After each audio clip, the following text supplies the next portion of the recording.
विदर्भ व मराठवाडा परिसरात झालेल्या अतिवृष्टीमुळे शेतकरी अक्षरशः हवालदिल झाले आहेत। हातातोंडाशी आलेला घास निसर्गाने हिरावून घेतला असून शेतकऱ्यांचे केवळ शेती पिकांचेच नव्हे तर पशुधनाचेही मोठ्या प्रमाणावर नुकसान झालंय। राज्यात शेतीची सध्याची स्थिती पाहता ओला दुष्काळ जाहीर करावा अशी मागणी ज्येष्ठ काँग्रेस नेत्या आणि माजी मंत्री यशोमती ठाकूर यांनी केली आहे। आज खरं सरकारने ओला दुष्काळाची घोषणा केली पाहिजे। विदर्भ आणि मराठवाड्यातला शेतकरी अतिशय त्यांची हालत बिकट झालेली आहे।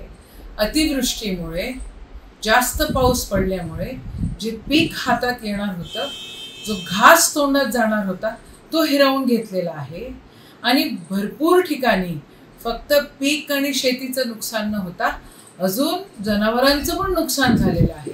मला गंमत वाटते या सरकारची, सगळ्या गोष्टींसाठी पैसे आहेत, ॲडव्हर्टाइज, बाकीचे टेंडर्स, काय काय घरातलं डेकोरेशन, पण बाबांनो शेतकऱ्यांकडे तुम्ही नाही बघत आहात। निषेध आहे या गोष्टीचा, शेतकऱ्यांकडे बघण्याची गरज आहे।